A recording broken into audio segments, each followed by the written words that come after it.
ರೇಣುಕಾಸ್ವಾಮಿ ಕೊಲೆ ಪ್ರಕರಣಕ್ಕೆ ಸಂಬಂಧಪಟ್ಟಂತೆ ದರ್ಶನ್ ಕರೆ ಮಾಡಿ ಊಟಕ್ಕೆ ಅಂತ ಕರೆದಿದ್ರು ಅನ್ನೋ ಹೇಳಿಕೆಯನ್ನು ಕೊಟ್ಟಿದ್ದಾರೆ ಚಿಕ್ಕಣ್ಣ ಊಟ ಮಾಡೋಣ ಬಾ ಅಂತ ಹೇಳಿದ್ರು. ಸ್ಟೋನಿ ಬ್ರೂಕ್ಗೆ ಹೋಗಿದ್ದ ಕಾರಣದ ಬಗ್ಗೆ ಹೇಳಿಕೆ ಕೊಡ್ತಾರೆ ಚಿಕ್ಕಣ್ಣ. ನೀವು ಯಾಕೆ ಬಂದಿದ್ರಿ, ಅವತ್ತೇ ಯಾಕೆ ಬಂದಿದ್ರಿ ಅನ್ನುವಂತಹ ಪ್ರಶ್ನೆಗಳಿಗೆ ಉತ್ತರ ಕೊಟ್ಟಿದ್ದಾರೆ ನಟ ಚಿಕ್ಕಣ್ಣ. ಇಲ್ಲ, ದರ್ಶನ್ ಅವರೇ ಫೋನ್ ಮಾಡಿ ಊಟ ಮಾಡೋಣ ಬಾ ಅಂದ್ರು, ಹಾಗಾಗಿ ನಾನು ಹೋಗಿದ್ದೆ ಅನ್ನೋ ಹೇಳಿಕೆಯನ್ನ ಕೊಟ್ಟಿದ್ದಾರೆ ನಟ ಚಿಕ್ಕಣ್ಣ.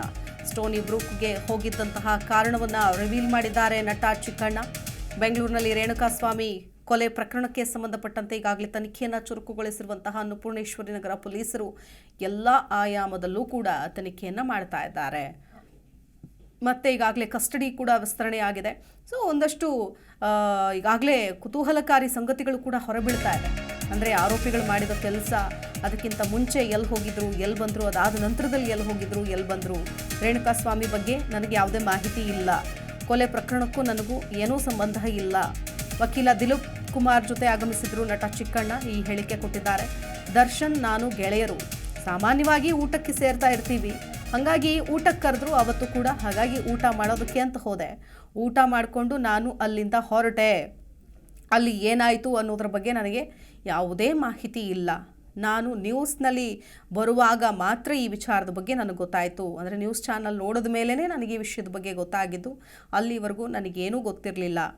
ಸಾಮಾನ್ಯವಾಗಿ ನಾನು ಊಟಕ್ಕೆ ಅಂತ ಹೋಗ್ತಾ ಇರ್ತೀನಿ, ಅದೇ ರೀತಿಯಾಗಿ ಅವತ್ತು ಕೂಡ ಊಟಕ್ಕೆ ಅಂತ ಕರೆದ್ರು, ಹೋಗಿದ್ದೆ ಅಂತ ಪೊಲೀಸ್ ಠಾಣೆಯಲ್ಲಿ ಪ್ರಕರಣದ ಸಂಬಂಧ ಹೇಳಿಕೆಯನ್ನು ಕೊಟ್ಟಿದ್ದಾರೆ ನಟ ಚಿಕ್ಕಣ್ಣ. ರೇಣುಕಾಸ್ವಾಮಿ ಬಗ್ಗೆ ಆಗಿರಬಹುದು, ಕೊಲೆ ಪ್ರಕರಣದಕ್ಕೆ ಸಂಬಂಧಪಟ್ಟಂತೆ ಆಗಿರಬಹುದು, ನನಗೆ ಯಾವ ಮಾಹಿತಿನೂ ಗೊತ್ತಿಲ್ಲ, ನನಗೂ ಇದಕ್ಕೂ ಸಂಬಂಧ ಇಲ್ಲ ಅನ್ನೋ ಹೇಳಿಕೆಯನ್ನು ಕೊಟ್ಟಿದ್ದಾರೆ ನಟ ಚಿಕ್ಕಣ್ಣ.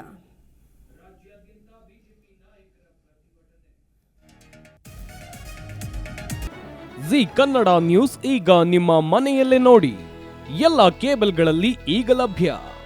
ಸನ್ Direct 292, Jio TV 1334, U digital 162, city cable 51, GTPL 17, Abhishek cables 821, rock line telecommunication 51, Shri Basaveshwara number 60, Vinayaka digital number 53, in digital number 896ರಲ್ಲಿ.